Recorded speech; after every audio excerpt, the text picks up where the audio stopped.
Hello students, हम आज नया चैप्टर स्टार्ट करेंगे। Chapter 5 periodic classification of elements. Chemistry से हम स्टार्ट कर रहे हैं chapter 5 periodic classification of elements. देखो इस चैप्टर का क्या मतलब है, इसमें क्या है, देखो हमें बहुत सारे एलिमेंट्स जितने भी हमारे आज तक डिस्कवर हुए हैं उन सभी एलिमेंट्स को एक ग्रुप वाइज और पीरियड वाइज अरेंज किया हुआ है और उसी अरेंजमेंट को हम बोलते हैं पीरियोडिक क्लासिफिकेशन। और अरेंज क्यों किया हुआ है, ताकि पहले को जो ऐसे एलिमेंट जिनकी सेम प्रॉपर्टीज हैं उनको अलग ग्रुप या पीरियड में रखा हुआ है और जिनकी अलग डिफरेंट प्रॉपर्टीज हैं उनको अलग ग्रुप्स में रखा हुआ है। ठीक है, तो उनको अलग अलग प्रॉपर्टीज के अकॉर्डिंग क्लासिफाई किया गया है। लेकिन इन सबको क्लासिफाई करने की स्टार्ट कहां से हुई, देखो 18 सेंचुरी की अगर हम बात करते हैं, यानी कि लगभग 1800 के आसपास की अगर हम बात करें, ठीक है, तो उस टाइम पे क्या है, लगभग 30 एलिमेंट्स नोन थे। कितने एलिमेंट्स? 30 एलिमेंट्स। ठीक है, अब देखो 30 स्टार्टिंग में क्या है, बहुत कम एलिमेंट्स थे, 30 एलिमेंट्स थे नोन। अब 30 एलिमेंट्स तो चलो याद रख सकते हैं कि ये एलिमेंट है, इसकी ये प्रॉपर्टी है, ये एलिमेंट है, उसकी ये प्रॉपर्टी है, फिजिकल प्रॉपर्टी अलग अलग है, केमिकल प्रॉपर्टीज अलग अलग है। तो 30 एलिमेंट्स तक चलो याद रख सकते थे, कोई दिक्कत नहीं थी। लेकिन क्या है, आज के टाइम में अगर हम बात करें करंटली, तो हमारे पास अबाउट 100 करंटली अगर हम बात करते हैं तो हमारे पास अबाउट कितने 118 एलिमेंट्स नोन है। तो अब 118 एलिमेंट्स को अलग से याद रखना, सभी एलिमेंट्स को, और उन सभी की फिजिकल प्रॉपर्टीज याद रखना और उन सभी की केमिकल प्रॉपर्टीज को याद रखना बहुत ही ज्यादा मुश्किल है।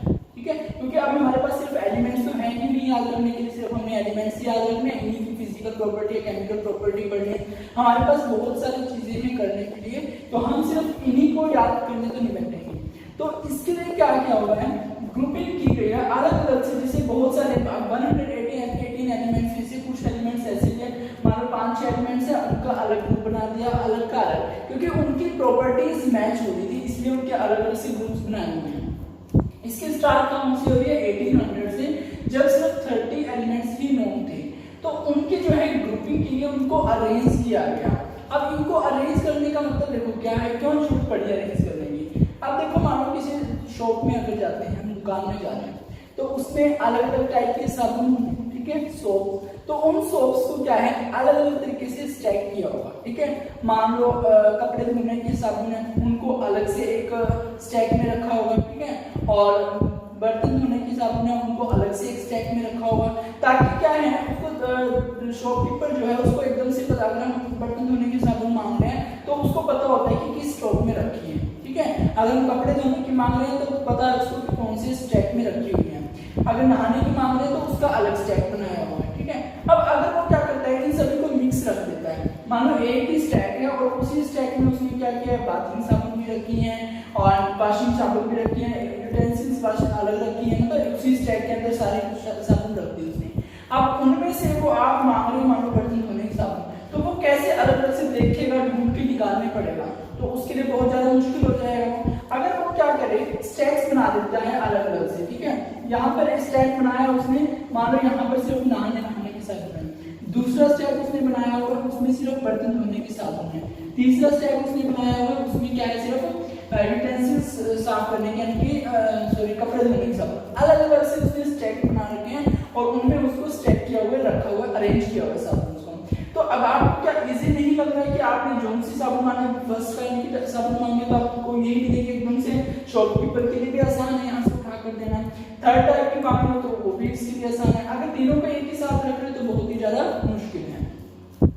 अब इनको भी देखो, चलो साबुन की बात भी आ गई, अब मान लो आपको बिस्किट चाहिए, अब उसने क्या करके बिस्किट भी साबुन भी हर चीज जो है एक ही स्टैक में डाल रखी है सारी चीजें। ठीक है, अब आप मांग रहे हो उससे बिस्कुट, ठीक है, तो वो क्या करेगा, साबुन को एक साथ अलग से करके देखेगा, ये सब कुछ करने की कोशिश करेगा। अगर वो पहले से क्या करे, साबुन का अलग से स्टैक बना दे, बिस्किट्स का अलग से स्टैक बना देता है, नमकीन का अलग से स्टैक बना देता है, ठीक है, तो उसको क्या है इजी रहता है कि इसको जो चीज मांग रहा है कोई भी, तो वो क्या करता है उसी स्टैक में जाके वही चीज उठाकर दे देता है।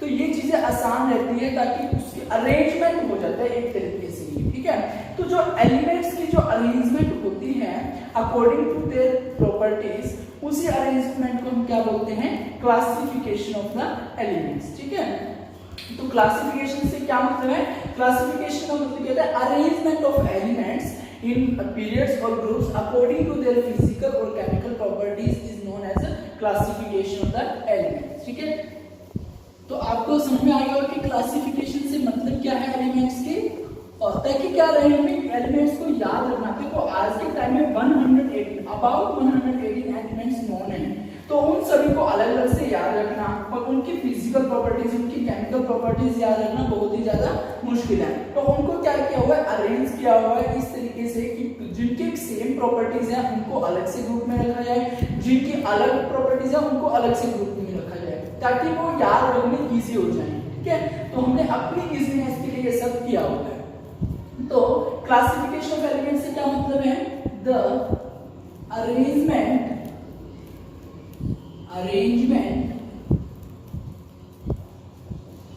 of elements according to their physical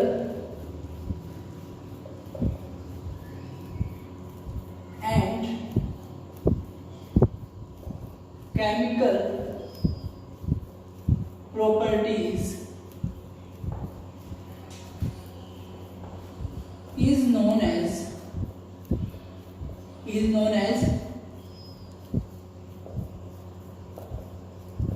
classification of elements.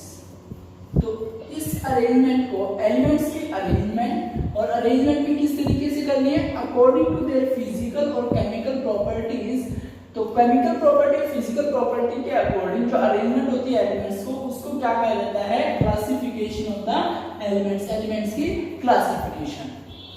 तो स्टार्टिंग में हमारे पास क्या था, 30 एलिमेंट्स नोन थे 1800 के आसपास।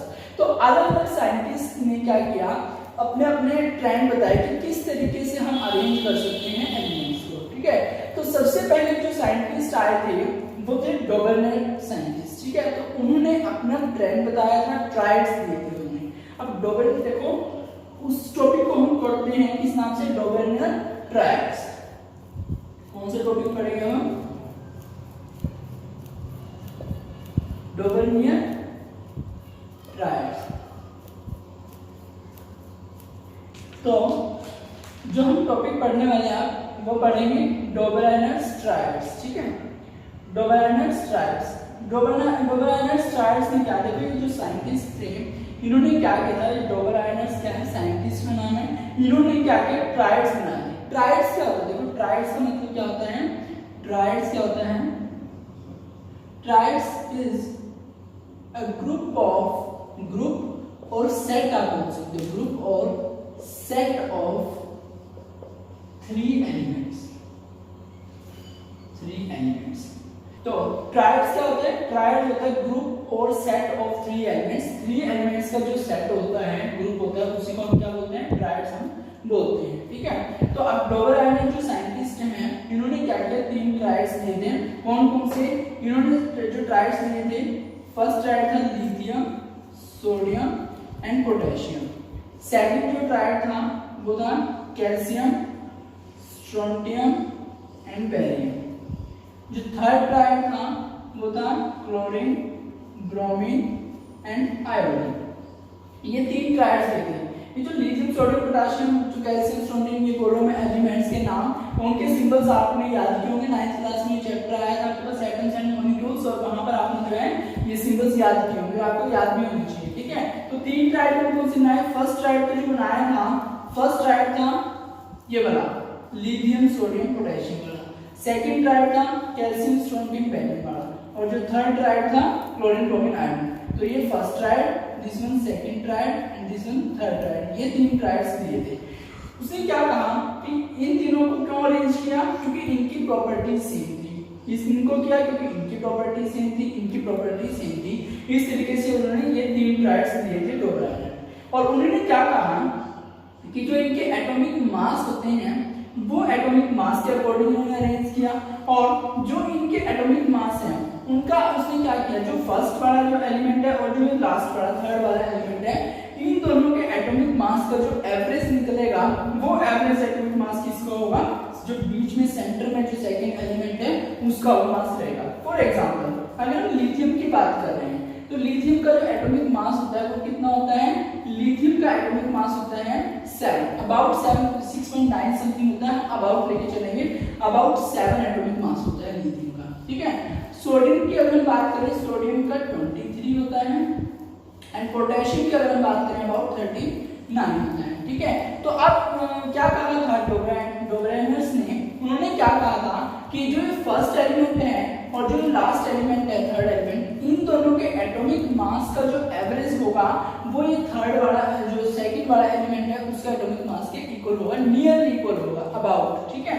तो देखो अगर हम इसका एवरेज निकालें लिथियम और सोडियम पोटेशियम के एटॉमिक मास का, तो क्या आएगा, देखो 7 + 39 कि डिवाइड बाय 2, ऐसे ही आप एवरेज निकालते हो, मैथमेटिक्स में आपने पढ़ा हुआ। तो देखो 7 + 39 डिवाइड बाय 2, 7 + 39 कितना होता है, ये होता है 46, 46 डिवाइड बाय 2 कितना होता है, देखो अब आप इसको कट करोगे तो आपके पास कितना आ जाएगा 23, और यहाँ पर भी सोडियम का कितना दिया हुआ है 23 एटॉमिक मास दिया हुआ है। तो उन्होंने क्या कहा था कि जो ये एलिमेंट्स ट्राइड्स के अंदर रखे हैं, मान लो फर्स्ट ट्राइड है, सेकंड ट्राइड, थर्ड ट्राइड, इनको किस तरीके से अरेंज किया, इनके एटॉमिक मास के अकॉर्डिंग अरेंज किया, और जो फर्स्ट एलिमेंट और थर्ड एलिमेंट है ट्राइड में उनका जो एटॉमिक मास का एवरेज होगा वो एवरेज किसके इक्वल होगा, जो सेंट्रल एटम है एलिमेंट है उसके एटॉमिक मास के इक्वल होगा। तो हमने क्या किया, तो लिथियम का एटॉमिक मास दिया, सोडियम का पता है, पोटेशियम का पता है, तो लिथियम और पोटेशियम के एटॉमिक मास का हमने एवरेज दिया,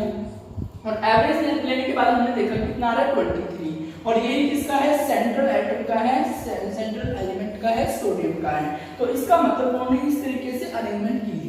अब देखो कैल्शियम, स्ट्रोंटियम और बेरियम की अगर हम बात करते हैं तो जो कैल्शियम है, कैल्शियम का एटॉमिक मास होता है 40, ठीक है, और जो स्ट्रोंटियम है इसका होता है 87, ठीक है, और जो हमारे पास बेरियम है, बेरियम का होता है 137, ठीक है, इसका शायद 187 पता नहीं 87 पता नहीं 89 ऐसा कुछ होता है, और ये 137 अबाउट लिख के चल रहे हैं, ठीक है। तो अब आपने क्या करना है कि जो कैल्शियम का एटॉमिक मास है और बेरियम का एटॉमिक मास है, इन दोनों का आपने एवरेज निकालना है और चेक करना है कि क्या एवरेज इसके अबाउट आ रहा है, मतलब एक दो का फर्क हो सकता है, कोई प्रॉब्लम, क्योंकि अबाउट उन्होंने बोला था, तो क्या ये इसके अबाउट आ रहा है, ये चेक करना है। तो इन तीनों ट्रायल्स में ऐसे ही था कि उन्होंने क्या किया, एलिमेंट्स को अरेंज किया 3 के ग्रुप में, और ये 3 ट्रायल्स में, और अरेंजमेंट का बेस क्या रखा कि जो एटॉमिक मास के अकॉर्डिंग उन्होंने अरेंज किया, और फर्स्ट और लास्ट जो थर्ड एलिमेंट है उनके एटॉमिक मास का एवरेज निकाला, और वो एवरेज किसके इक्वल आना चाहिए था, सेकंड वाले एलिमेंट के एटॉमिक मास के इक्वल आना चाहिए। तो आपने कैल्शियम ये सेकंड ट्रायल में निकालने की कोशिश करनी है एवरेज,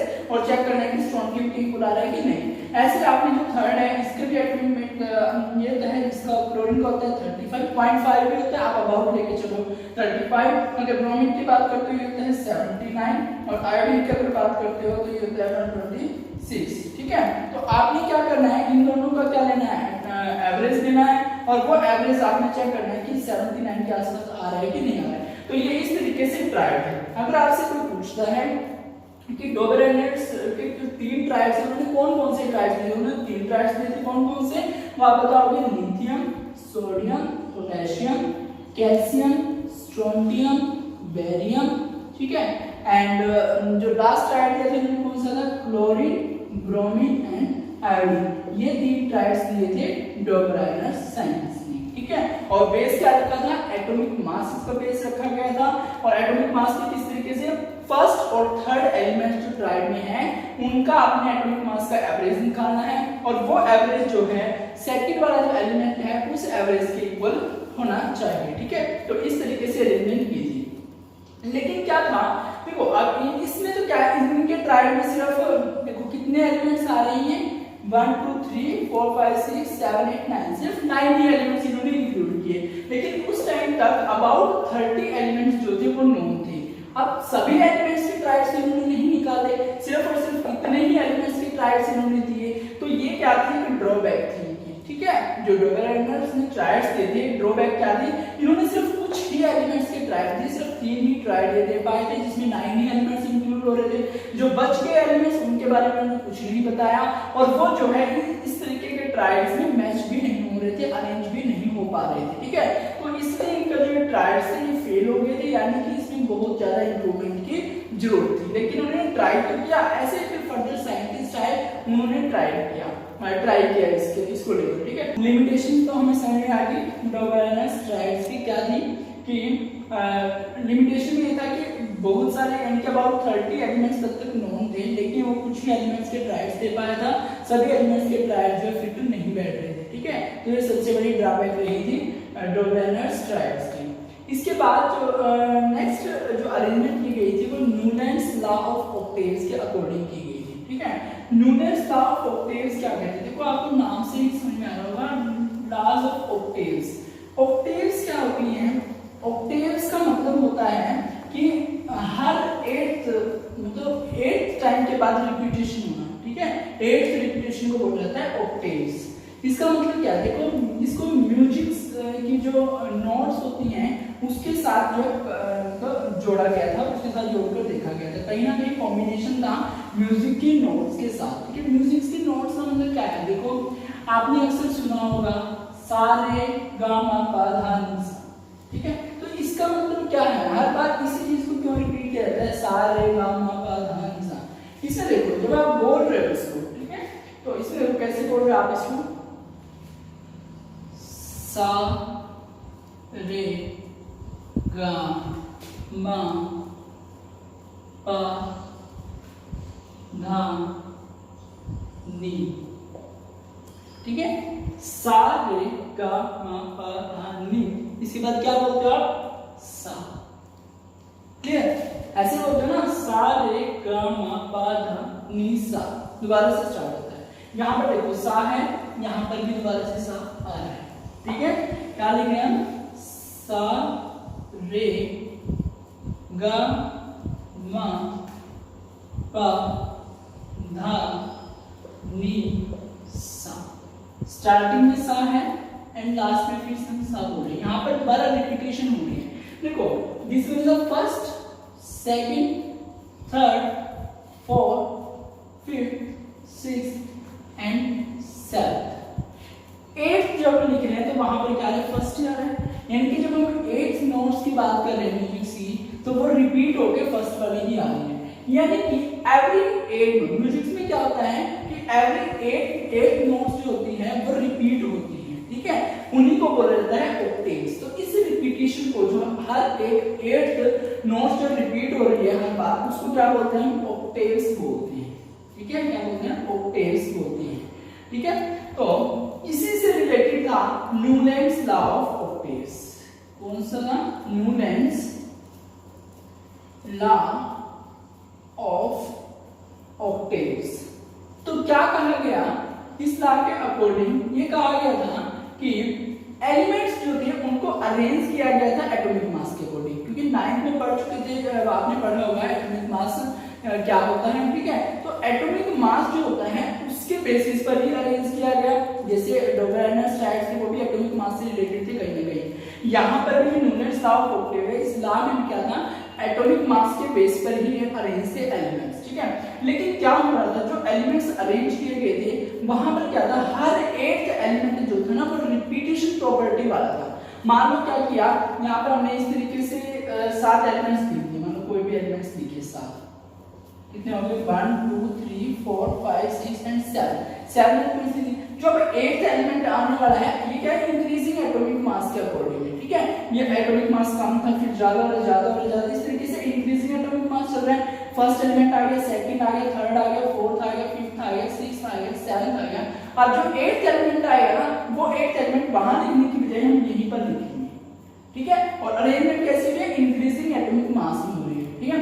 इसके लिए 8th ये है, अब यहाँ पर जो 9th आएगा वो इसके लिए तो वो 8th ही है ना। देखो ये क्या है, फर्स्ट अगर इसके रिस्पेक्ट में इसको देखना है तो ये 1 2 3 4 5 6 एंड ये वाला 7 एंड देन ये 8, तो इसके रिस्पेक्ट में तो 8th ही आएगा। तो यानी कि यहाँ पर इनके नीचे जो हर एलिमेंट आ रहा है वो हर एक एलिमेंट 8th एलिमेंट आ रहा है उसके लिए, उसके रिस्पेक्ट में। और वो 8th एलिमेंट क्या आ रहा है, जो यहाँ पर एलिमेंट्स आ रहे हैं उनकी क्या होगी, सेम प्रॉपर्टीज होंगी।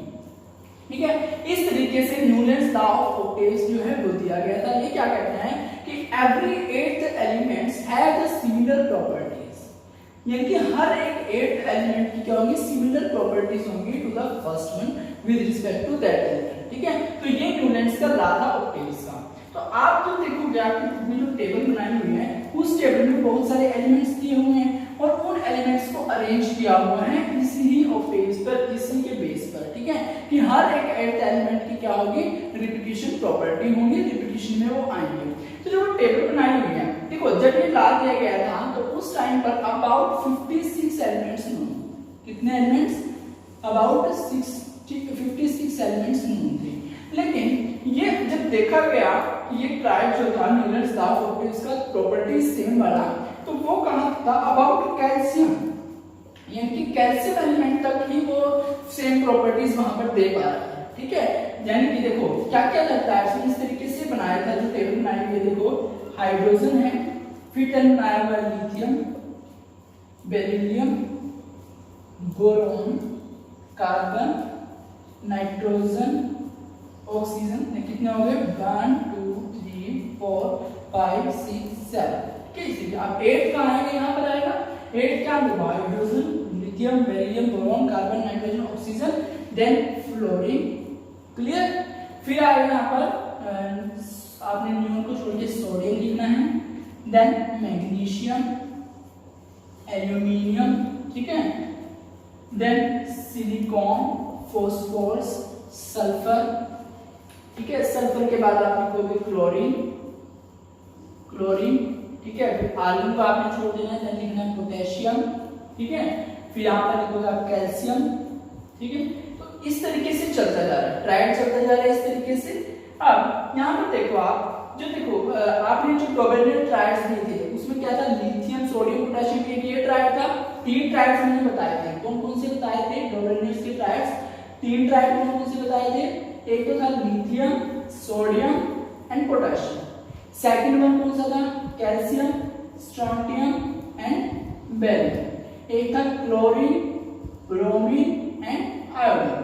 अब देखो इनमें से ये देखो लिथियम, सोडियम, पोटेशियम, यहाँ पर भी लिथियम, सोडियम, पोटेशियम है। ठीक है, तो ये लिथियम, सोडियम, पोटेशियम जो है, lithium, sodium, potassium, calcium, strontium, beryllium and chlorine, bromine, iodine. ठीक है, दिस वन इज बेरिलियम। ठीक है, और यहाँ पर देखो वहां पर भी ट्राइड लिथियम, सोडियम, पोटेशियम है, और जो न्यूलैंड्स लॉ ऑफ ऑक्टेव्स के अकॉर्डिंग अरेंजमेंट की गई एलिमेंट्स उसमें भी ये वाला ट्राइड एज इट इज आ रहा है, लिथियम, सोडियम, पोटेशियम। तो कई बार डायरेक्ट एक नंबर का क्वेश्चन पूछ लिया जाता है कि न्यूलैंड्स लॉ ऑफ ऑक्टेव्स में कौन सा डोवेलर का कौन सा ट्राइड आता है या नहीं आता, आता है तो कौन से वाला है। तो जो न्यूलैंड्स लॉ ऑफ ऑक्टेव्स है उसमें डोवेलर का ट्राइड आता है, और कौन से वाला, फर्स्ट ट्राइड आता है लिथियम, सोडियम एंड पोटेशियम वाला। अब देखो अरेंजमेंट तो इस तरीके से की गई थी, आगे भी एलिमेंट्स थे। ठीक है, लेकिन क्या हो रहा था, ये जो सेम प्रॉपर्टी वाली बात थी ये अबाउट कैल्शियम तक ही ठीक थी, कैल्शियम एलिमेंट्स तक ही ठीक थी। लेकिन देखो यहाँ पर जो फ्लोरीन, क्लोरीन आ रहे हैं, ठीक है, ये वाले जो एलिमेंट्स हैं इनकी प्रॉपर्टी हाइड्रोजन से काफी अलग थी, लेकिन इनको फिर भी एक ही ग्रुप में रखा गया है कि ये सेम प्रॉपर्टी वाले हैं। तो ये क्या था, कहीं ना कहीं फेल था न्यूलैंड्स लॉ ऑफ ऑक्टेव्स। ठीक है, क्यों फेल था, एक तो ये सारे के सारे एलिमेंट्स को अरेंजमेंट नहीं दे पा रहा था। ठीक है, दूसरा क्या, अरेंजमेंट के बाद क्या हो रहा था, यहाँ पर जो एलिमेंट्स अरेंज किए थे, एक देखो यहाँ पर फ्लोरीन है, यहाँ पर एक आयोडीन भी इसी के साथ लिखा हुआ था। ठीक है, तो वो क्या, अगर एटॉमिक मास के अकॉर्डिंग है तो यहाँ पर आयोडीन आना ही नहीं चाहिए था, बहुत ज्यादा फर्क है इनके एटॉमिक मास में। ठीक है, लेकिन फिर भी क्या था कि इसी के साथ रखे हुए हैं। अब एक एलिमेंट के साथ दो रखे हुए हैं, अब इन तीनों की प्रॉपर्टीज इससे अलग है। ठीक है, तो ये क्या थी, कुछ लिमिटेशंस थी न्यूलैंड्स लॉ ऑफ ऑक्टेव्स की। ठीक है, बेसिक तो इन्होंने ठीक लिया एटॉमिक मास के अकॉर्डिंग, लेकिन कुछ ना कुछ इसकी लिमिटेशंस थी। इन लिमिटेशंस को हम अच्छे से कल भी पढ़ेंगे। ठीक है, तब तक के लिए आप इस लेक्चर को देखिए, कोई भी प्रॉब्लम है तो आप कमेंट सेक्शन में पूछ सकते हैं, और इसको अच्छे से समझने की कोशिश कीजिए, अपना सिलेबस स्ट्रिक्टली कवर कीजिए। Thank you.